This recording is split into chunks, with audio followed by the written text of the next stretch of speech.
é o Luiz Almeida, né? Ele que é coordenador educacional do Instituto Questão de Ciência, que está ao vivo conosco exatamente para a gente tentar entender melhor essa questão da quantidade dessas vacinas, da quantidade de doses dessas vacinas todas que estão sendo testadas aqui no Brasil. Ô Luiz, muito boa tarde, obrigado por nos atender aqui no Bora Brasil.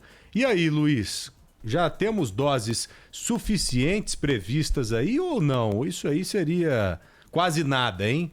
Boa tarde, obrigado. Olá, Joel. Boa tarde. Boa tarde, Ana. Oi. Um prazer falar com todos os ouvintes aí também da Rádio Band. Então, a gente tem que começar pensando que a gente já está colocando todos os nossos ovos ali numa cesta só, apostando que essa vacina já vai dar certo e vai funcionar, né? A gente tem que lembrar que ela está ainda terminando as fases de teste de fase 3, né? Que é aquela última fase, onde realmente você vacina pessoas de diferentes grupos e faixas etárias e coloca ela no mundo real, para essas pessoas tenham contato com o vírus natural que está acontecendo aqui, com o SARS-CoV-2 mesmo, né? Então a gente tem que esperar, e aí o tempo que demora, falar disso, como é que previsão que a gente tem para essa vacina ficar pronta, para os testes passarem. Essa fase 3 não dá para a gente ter uma limitação assim, olha, aqui em novembro a gente vai terminar. Não, agora em dezembro.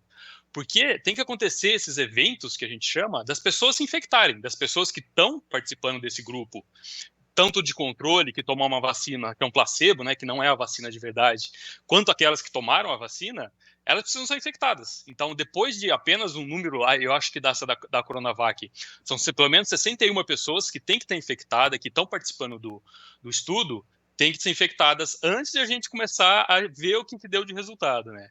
Então, mesmo falando assim, número de doses, agora a gente já tem 44 mil doses da vacina, pode ser que ainda a gente tem que tomar cuidado que essa vacina não seja aquela, né, que a gente está esperando tanto. Caso ela seja, caso dê tudo certo, que é realmente o que a gente espera, que está todo mundo torcendo para que ela seja, tem isso daí que vocês acabaram de falar, né? Que o próprio Dimas Covas falou, que está à frente do estudo lá no Instituto Butantan, que ela é 97% eficaz, de eficiência, quando aplicada em 2 doses, né? E aí, essa é a primeira dose que você toma, e depois só de 14 dias que você vai tomar a segunda dose. Então, e aí tem essa questão que a Ana colocou, que é o dos grupos de risco. Quem vai tomar primeiro a vacina? É o pessoal que está na linha de frente combatendo, médicos, enfermeiros, enfermeiras, depois são agentes de saúde, são agentes de segurança, pessoal que está em grupo de risco, de terceira idade, depois que vai chegar essas doses para a gente, né? E aí, acho que é sempre legal, em comparação, a gente ter a última campanha de vacinação que a gente teve aqui no Brasil, que foi recentemente, que foi a da influenza, né, do vírus da gripe, da H1N1. Então, foi lá em março que a gente começou essa campanha de vacinação. E pelos números oficiais, a gente tem que, em 17 dias, a gente conseguiu vacinar aqui em São Paulo, no estado de São Paulo, 4 milhões de pessoas, tá? Então, em 17 dias, a gente vacinou 4,8 milhões de pessoas. Só por aí a gente já sabe, dá para entender mais ou menos como que vai ser a dinâmica também da Coronavac, se ela for por acaso aprovada, né? Então tem toda essa regra de distanciamento. Então a gente viu como que ia tomar vacina mantendo esse distanciamento, né? Com drive-thru de carro, poucas pessoas aglomerando. Tem toda essa logística para pensar, né? E aí o número de doses realmente vai ser isso que vocês estão falando. Vai ter a primeira dose que vai estar com essas 48 milhões, a gente vai conseguir vacinar, no melhor dos mundos, esse grupo de risco 2 vezes, né? Então, se for uma média, assim, mais ou menos, que a gente está vacinando, a gente vai conseguir primeiro vacinar esse grupo de risco. Para gente, para pessoas saudáveis, que já estão bem, que não pegaram corona ainda, a perspectiva melhor que a gente vai ter vai ser lá no final de 2021, 2022, que a gente vai estar recebendo essa vacina, se tudo ocorrer bem, como bem disse o diretor da Anvisa também, né? Se tudo for bem, se for aprovado. Esse que é o assunto, né, Luiz Almeida? Porque a gente sabe que essa doença, claro, tem um índice de mortalidade muito mais alto em quem tem alguma comorbidade ou entre pessoas idosas, mas ela também é meio que uma loteria, né? Porque a gente já viu várias pessoas jovens, aparentemente saudáveis, pegarem essa doença e, enfim, acabarem falecendo ou tendo sequelas, consequências muito graves para a própria saúde. Esse planejamento, do jeito que a gente está vendo agora, com esse total de doses que a gente deve ter aqui no país, é a estratégia mais correta, uma estratégia dentro da segurança? Ou mesmo com uma vacina a gente está correndo o risco de ver a nossa rotina pouca coisa mudar, com essa perspectiva de que só os grupos de risco vão ser vacinados primeiro?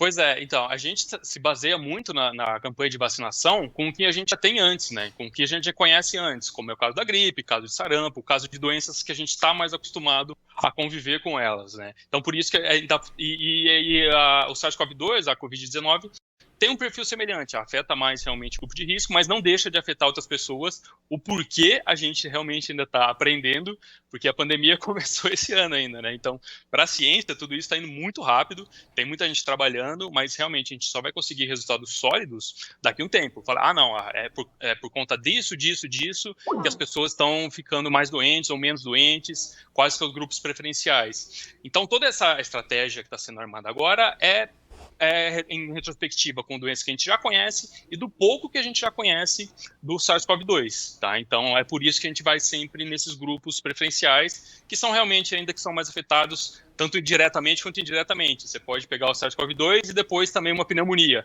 Então, é por isso também que a gente tem que prestar atenção nesses grupos de risco, que são idosos, que são o pessoal que está na linha de frente, mais em contato com o vírus, né? O que está pegando mais para você, ô Luiz?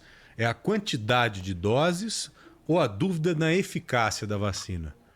Eu percebi que você colocou essas duas questões aí na sua primeira fala, né? E eu percebi que há uma certa preocupação com algum destes pontos ou com os dois pontos colocados. É quantidade ou dúvida na eficácia da vacina? Ou as duas coisas? Para mim, na linha de frente, Joel, é a eficácia mesmo. A gente tem que testar essa eficácia antes de começar a dar falsa esperança para as pessoas. Tá vendo? A gente viu que ela é segura, que foi o anúncio que o governador fez, que já foi realmente mostrado isso, que ela é segura. Ou seja, ela não vai fazer mais mal para as pessoas que tomaram do que se elas não tivessem tomado ou tivessem ficado expostas à mercê com o vírus, né? Mas aí o importante realmente de vacina é a eficácia. Mesmo que seja uma eficácia baixa, já é alguma coisa nesse momento que a gente está enfrentando, né? Então, se não for uma eficácia de 97%, foi de 50%, metade das pessoas que tomaram a vacina realmente ficaram protegidas. Pô, legal, a gente já tem pelo menos 50%. Então, a minha preocupação maior ainda, antes da distribuição de número de doses, é isso, é a eficácia. Claro que daí a gente, beleza, mostrou eficácia, ao que parece, né, que estamos pelo menos, o que a gente espera e que pelo menos o governador está nos noticiando, né, com uma esperança alta, é que ela tem uma eficácia comprovada. Mas isso a gente só vai bater o martelo nisso quando sair o estudo mesmo publicado, revisado pelos pares, né, revisado por outros cientistas, para a gente ver realmente que ela está funcionando. Então, antes de discutir dose, como que vai transportar, se vai transportar, quem que vai dar, primeira coisa é ver o quanto ela é eficiente, para daí a gente sim melhor planejar como que vai ser essa estratégia. E tem mais uma coisa, Ana e Luiz, tem mais uma coisa. A eficácia está sendo agora medida de acordo com o período de teste, que é um período curto. Exatamente. Devido à urgência do problema, né? E se a gente tiver a vacina pronta, inocular nas pessoas, e daqui a 6 meses ou 8 meses, ela já perder a função, a validade. Né? Então já é um outro problema aí, né, ô Luiz? Porque normalmente uma vacina, antes de ser colocada no mercado à disposição da população, ela é testada por anos. E nestes anos você fica sabendo se ela tem validade por 6 meses, 1 ano, 2 anos ou 3 anos. Até agora e até o início da vacinação, acredito que continuará sendo uma incógnita nessa linha, não, ô Luiz? Por mais que a gente passou essa fase 3 aí, realmente, que é o teste para valer, a gente vai continuar fazendo estudo em cima das pessoas, mesmo com a vacina aprovada, tá? Então, não é que encerrou, a gente não vai estudar mais as pessoas, vacinou, acabou. Então, mesmo depois da vacina já aprovada, pela Anvisa, tudo certinho, com todos os resultados, a gente continua acompanhando, inclusive, as pessoas que a gente está vacinando, mesmo fora desse grupo grande, mais controlado de teste, né, que a gente está tendo agora. Algumas outras, que vacinas e vacinas são diferentes, né? Então, se a gente ficar comparando com vacina da gripe, a gente tem que tomar ela todo ano porque o vírus muda muito rápido, né? Então, todo ano a gente se baseia muito no que está acontecendo no hemisfério norte, como que está sendo o vírus, que vírus da gripe está circulando lá, para projetar a vacina que a gente vai tomar aqui quando vier o nosso inverno. E ao contrário, é a mesma coisa. Quando a gente está no inverno aqui, o hemisfério norte fica de olho na gente para saber que vacina que vai produzir para o ano que vem. Do coronavírus, ela é um pouco diferente. Ela é um vírus um pouco diferente. Ele muta, pelo que a gente está vendo, ele muta menos do que, em comparação, muito menos do que o vírus da gripe. Tá? O vírus da gripe é esse horror que todo ano a gente tem que fazer vacina para ele mesmo. Então, olha, interessante isso, hein, Luiz? Interessante isso. Eu não sabia disso. Acredito que Ana assim também que a gente não, pela faz, expressão todo dela ano. aqui. Então, pintou a epidemia no hemisfério norte, você vê quais os vírus que estão circulantes por lá e cria uma vacina em um curto espaço de tempo para mandar para De cá. acordo com a mutação do vírus. Olha né? só, Sim, interessantíssimo sim, isso. porque a gente já tem o domínio dessa técnica de produção e a gente consegue acompanhar muito bem o vírus da gripe, porque a gente convive com ele há muito tempo, né? A não ser o H1N1, né, que veio da pandemia de 2009, que daí sim, o vírus da gripe, ele é muito sacana. Ele tem essas mutações pequenas que vão fazendo as alterações, mas também ele tem recombinações. Ele consegue, por exemplo, recombinar um vírus que é de gripe aviária com de gripe suína com de gripe humana e cria uma quimera, né, um bicho gigantesco assim que faz isso. É exatamente o que aconteceu com o H1N1. O H1N1 foi essa mutação, essa junção de alguns vírus diferentes, partes do vírus diferentes, que transformou ele para essa pandemia. Por isso que ele foi mais complicado. Você acha que foi mais difícil criar uma vacina para esses vírus aí que você está dizendo do que criar agora para o coronavírus? Porque esses vírus que você disse são mais complexos do que o coronavírus.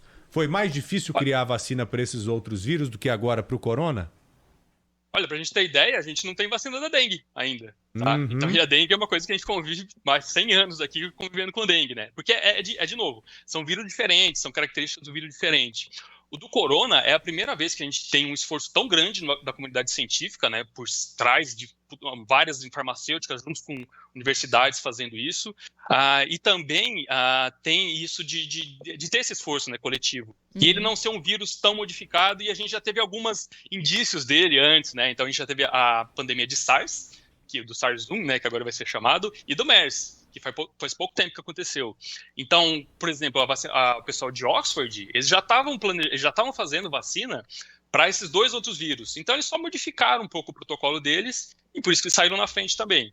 A Sinovac, falando de É o H1N1, mesmo argumento Sinovac, russo. É o mesmo argumento russo, que eles já vinham trabalhando uma outra vacina e por isso que criaram só a fizeram MERS, uma adaptação. Né? Acho que eles iam trabalhando com o que MERS. da Oxford era específica para o SARS mesmo, era uma específica para esse tipo de vírus, tá? Para essa família de vírus. E a Sinovac, ela também é conhecida por fazer vacinas. Ela foi a primeira que fez uma vacina para H1N1 de 2009. Então, não é que a gente não conhece a Sinovac, é que agora está muito em pauta falar de vacina, falar de fase 1, fase 2. Na época de H1N1, ninguém ficou falando disso, ficou falando de fase 1, fase 2, a gente só queria a vacina pronta e vambora, né? É isso. Agora não, agora virou pauta do dia a dia, então a gente tem que ficar explicando tudo isso todo dia, mas e que está sendo num tempo recorde que a gente está conseguindo produzir essa vacina. Agora é o seguinte... Mais rápido que a gente conseguiu, só, né? Desculpa, foi em 4 anos. Claro. Tá? 4 anos. A gente está falando de uma vacina que pode ficar pronta em um ano, mais ou menos. Em um ano, mais ou menos, com dose para vacinar só alguns grupos, né, Joel? Não é nem para vacinar plenamente a população. Agora, Luiz, só para fechar da minha parte, a gente está falando muito da vacina russa, a vacina que está sendo produzida aqui em parceria com a China, parceria britânica também. Existe mais alguma outra vacina que está sendo feita em algum outro canto do mundo que já esteja num estágio tão avançado e com perspectivas boas também de imunização, que a gente não esteja acompanhando tão de perto? Tem bastante. Se eu não me engano, são mais de 100 que estão em estágios avançados, assim, fase 1, fase 2. A da Moderna, que é uma empresa americana, eles acabaram de recrutar agora, acho que ontem ou antes de ontem, os grupos para fazer a fase 3, para começar o teste de fase 3. Então, era uma startup, era uma empresa pequena ali, que produzia já vacinas moleculares, de algum tipo, e agora eles estão em parceria ali com os americanos para fazer essa vacina, então eles também estão avançados. Aqui no Brasil, a gente tem vários grupos que estão começando também a fazer o desenvolvimento de vacina, não só ali no Butantan. Na USP, a gente tem um pessoal que está participando, está fazendo. Em Pernambuco, tem pessoal que também está desenvolvendo, mas estão em fases anteriores ainda, de ver desenvolvimento da técnica da vacina ainda, né? Então, é uma imensidão de vacinas. Eu acho que provavelmente a gente vai ter mais do que uma vacina. Não vai ser só a Coronavac, não vai ser só de Oxford, se funcionarem. Provavelmente a gente vai ter mais. E isso é bom, porque nem sempre a primeira vacina que chega é a melhor.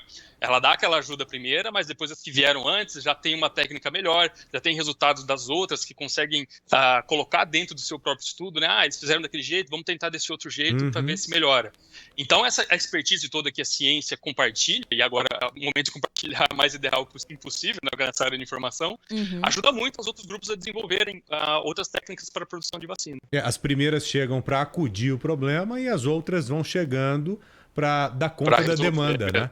Para ir dando conta da demanda. Isso, e a gente tem que pensar que tem 7 bilhões de pessoas aí pra gente vacinar, Puxa pelo menos. vida. Né? Então, Não não vai ser fala. uma vacina que vai conseguir. É gente pra caramba. Então, pelo que eu entendi da importante entrevista que fizemos agora com o Luiz Almeida, não teremos problemas quanto à quantidade das vacinas, de É o doses. tempo para elas ficarem prontas Porque mesmo. só a de Oxford está previsto aí 265 milhões de doses. A do Instituto Butantan, 46 agora, podendo aumentar para 100 milhões no ano de 2021 e dobrando, talvez, se tiver investimento. Então, acho que dificilmente teremos problemas com quantidade de vacina aqui. Assim, né? que assim seja. Ô Luiz, você tá com a gente ainda? Deixa eu ver se o seu áudio já caiu ou não. Não, tá aqui ainda. Tá com a gente ainda? Porque tinha falhado pra caramba. Tá me ouvindo aí, Luiz? Não tá, Não infelizmente. tá, me enganei. Luiz Almeida, eu queria fazer uma pergunta pra ele importante de um vírus que existe na Amazônia. Não sei se ele deve ter conhecimento. Ah, mas agora acho que já Eu fiquei saiu. preocupado com esse vírus, que há uma preocupação grande de que esse vírus presente nos animais silvestres passe para o ser humano. E se isso acontecer, seria terrível, devastador, porque é um vírus muito agressivo.